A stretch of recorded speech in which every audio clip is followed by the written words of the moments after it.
Hey, Assalamu alaikum. My name is Mohammad Hasib Riaz, and I hope that all of you are in good health. उम्मीद है आप सब खैरियत से होंगे.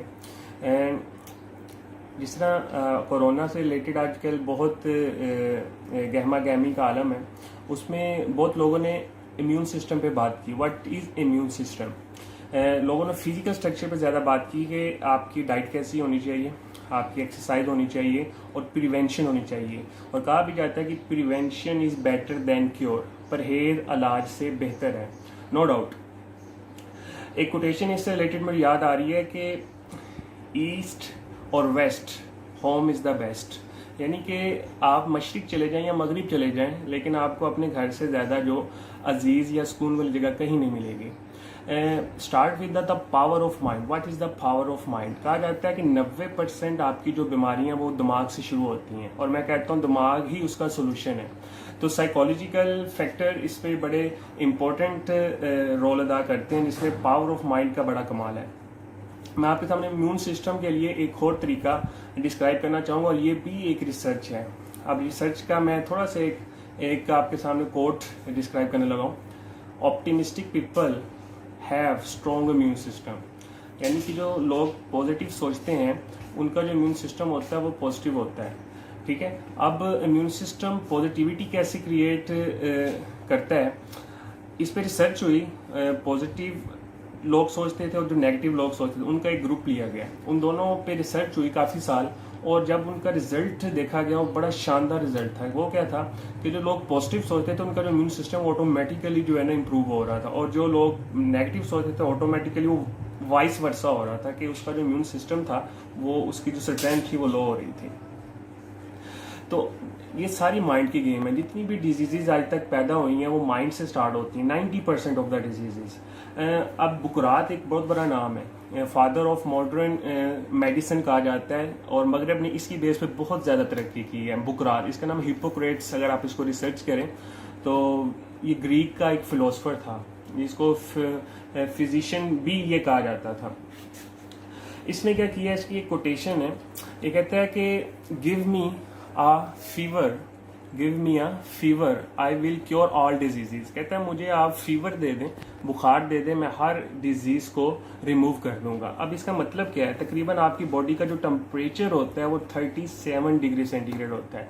37 to 40 डिग्री सेंटीग्रेड जो टेम्परेचर होता है ये इंसान की कैपेबिलिटी में होता है. इसको अगर आप फॉरेन हाइट में लेके जाएं तो 98.6 से 100 फॉरेन हाइट तक होता है. ये जैसे ही आपका टेम्परेचर 40 से अबव जाना शुरू हो जाता है, 40 डिग्री सेंटीग्रेड से अबव या 104 फॉरेन हाइट से ज़्यादा जाना शुरू हो जाता है, तो इसके लिए होता क्या है, आपकी बॉडी का जो इम्पैक्ट होता है वो ऐसा से डिक्रीज होना शुरू होता है, आप डेथ की तरफ ज़्यादा जाना शुरू हो जाते हैं. तो लेकिन ये जो 37 से 40 तक का ये जो फीवर है ये ब्लेसिंग है, और ये ब्लेसिंग आपके अंदर 3.3 मिलियन जर्म्स मौजूद होते हैं, माइक्रो जर्म्स. अब देखें 7000 आपके अंदर ब्लड सेल्स हैं दो, एक होता है वाइट ब्लड सेल और एक होता है रेड ब्लड सेल.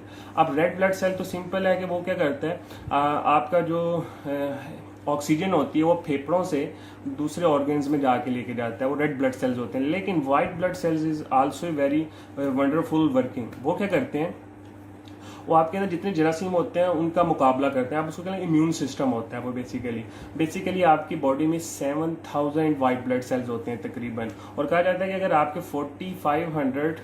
7000 लीटर पर लीटर ऑफ ब्लड ये होता है 7000 पर लीटर ब्लड. लेकिन अगर 4500 से नीचे हो जाए इसकी जो मिकदार है तो वो इम्यून सिस्टम के लो होने का एक साइन होता है. तो आपने क्या करना है, 4500 को 7000 के करीब लेके जाना जिनका इम्यून सिस्टम खराब है. और उसके लिए जो मैंने आपको चीज़ बताई कि ऑप्टिमिस्टिक रहना है. अब आप हम अपने आप से ये क्वेश्चन करें, क्या हम ऑप्टिमिस्टिक हैं? ऑप्टिमिस्टिक का मतलब पॉजिटिव है. आपका पॉजिटिविटी कहाँ से आती है? बिलीफ सिस्टम और आपके फेथ से. अब बिलीफ सिस्टम और फेथ क्या है? बिलीफ होता है कि आपको अल्लाह पे यकीन है, ठीक है, आपको अल्लाह पे यकीन है. और फेथ क्या है? बिलीफ जहाँ ख़त्म होता है उसका फेथ उसका वहाँ से शुरू होता है. ठीक हो गया. अब देखा जाए हमारे बॉडी का टेम्परेचर, जैसे मैंने आपको 37 डिग्री सेंटीग्रेड होता है, तकरीबन इसको 98.6 डिग्री फ़ारेनहाइट आप कह लें. हिप्पोक्रेट्स के ज़माने का एक बादशाह था, वो बीमार हो गया. अब वो बीमारी उस वक्त बड़ी सीवियर थी उस किंग को, और बहुत वहाँ के लोगों को तिब से रिलेटेड लोगों को बुलाया गया और हर एक ने उस बीमारी के लिए उसको प्रिस्क्रिप्शन दी, लेकिन कोई काम ना आई। उसने बताया कि एक रिसर्च कर रहा है एक बंदा वहाँ पे, उसका नाम बुकरात था, उसको बुलाया जाए, शायद वो हेल्प कर दे। जब बुकरात को बुलाया गया, उस बादशाह ने पूछा कि आप क्या हेल्प कर सकते हैं, मैं इतनी सीवियर कंडीशन में मेरी डिजीज़ चल रही है। वो कहते हैं जनाब आप 3 चीज़ें कर लें, बाकी सारी छोड़ दें। उसने कहा क्या 3 चीज़ें? अगर आप गौर से सुनिएगा, what are the 3 things which Hippocrates describe to the king. Number 1 is light diet light करें, और नंबर 2 इज एक्सरसाइज करें, नॉर्मल जिस तरह भी आप स्ट्रेंथिंग करें, कोई इतनी हैवी भी ना करें, लेकिन अपनी जो बॉडी है उसको आपने हिलाना है, मूव करना है, ताकि वो जो एक इम्पैक्ट पड़ा हुआ एनर्जी का एक जगह फिक्स हुआ है वो रिवॉल्व कर सके। एंड नंबर 3 इज रेस्ट, आपने रेस्ट करनी है। एक एडल्ट के लिए तकरीबन 8 to 9 आवर्स है स्लीप के लिए। तो ये 3 चीज़ों का उसने उसको प्रेस्क्राइब किया, और विद इन 1 वीक वो किंग जो था वो बड़ा ज़बरदस्त किस्म का वो ठीक हो गया। इट मीन्स कि आपकी जिस्म के अंदर एक ऐसी पावर मौजूद है जो अल्लाह ने रखी हुई है, जो आपको खुद ही ऑटोमेटिकली वो हील कर देती है। मैं आपको स्टार्ट कर देता हूँ। फॉर एग्जांपल आपके कट लग गया कहीं, अब आप साइंस बहुत ज़्यादा तरक्की कर गई है मेडिकल फील्ड में, तो आपने देखा होगा ज़ख़म के लिए हम क्या करते हैं, या तो हम कोई प्रिस्क्रिप्शन करते हैं या कोई बहुत प्रिवेंशन करते हैं, कभी किसी के पास डॉक्टर के पास जाते हैं, पट्टी करते हैं। लेकिन एक चीज़ हो रहा है कि आज से कुछ 1000 साल पहले चल जाए तब भी तो चोट लगती थी, लेकिन तब वो मेडिकल साइंस नहीं थी। तो इसका मतलब ये है, आप जरा करके देख लें कि अगर आपको कोई कट लग गया तो आपने कुछ नहीं करना, सिर्फ प्रिवेंशन करनी है, उसको एहतियात करनी है, आपने कुछ नहीं लगाना। आपकी बॉडी के अंदर एक ऐसी कैपेबिलिटी मौजूद है कि जो उस आपके जो जख्म है उसको खुद ही हील करती रहेगी। आप देख लें 1 माह बाद वो जख्म खुद ही बनना शुरू हो जाएगा। इट मीन्स कि जैसे वो जख्म लगा और वो खुद ही अंदर एक प्रोसेस के थ्रू वो खुद हील हो रहा है। इट मीन्स कि इंसान के अंदर एक ऐसी एबिलिटी, कैपेबिलिटी, पावर है जिसकी बेस पे वो चीज़ हो रही है। एंड वाइट ब्लड सेल जैसे मैंने जिक्र किया, तो इट मीन्स कि आप अल्लाह ताला ने अगर आपको पैदा किया है तो उसके साथ उसका सोल्यूशन भी मौजूद है। हम क्या करते हैं, हम गलत जगह, हम गलत दीवार पे अपना जो है ना सर मार रहे होते हैं। इट मीन्स कि every solution starts from your belief system. अब बिलीफ सिस्टम क्या है, मैं थोड़ा सा इसको डिस्क्राइब कर दूं। बिलीफ सिस्टम बनता है your thoughts, number 2 your emotions, number 3 your actions. पहले थॉट क्रिएट होता है, फिर इमोशंस आते हैं, फिर उसका एक्शन होता है, और एक्शन की बेस पे रिजल्ट आता है। इन सारों को मिला के पैकेट बनता है, उसको आप एक पैकेट का नाम दे दें बिलीफ सिस्टम। रिसेंटली मैं एक रिश्तेदारों के घर गया और मुझे सर दर्द भी काफ़ी थी और मेरा पेट भी ख़राब था, और मैंने ये पढ़ा हुआ था कि आप इस जो आपकी जो सफरिंग होती है, जो आप सफ़र कर रहे होते हैं, सफ़र का मतलब है जो आपके साथ बीमारी है उसको आपने बर्दाश्त करना है, और वो पेशेंस जिसका नाम है। अल्लाह ने कहा कि सब्र करने वालों के साथ उन्हें।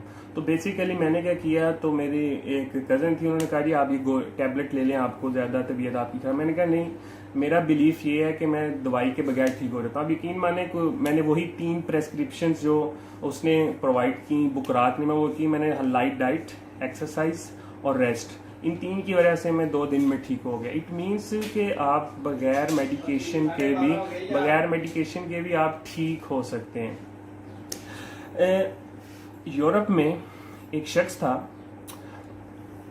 और उसका बिलीफ सिस्टम बहुत मजबूत था, लेकिन वो मेडिकेशन के थ्रू उसने स्टार्ट की अपनी वो डिजीज़ सॉल्व करने की। वो गया एक डॉक्टर के पास, और डॉक्टर, सारे डॉक्टर्स के पास, हर डॉक्टर ने उसको जवाब दे दिया कि आपकी जो कंडीशन है वो काफ़ी सीवियर है।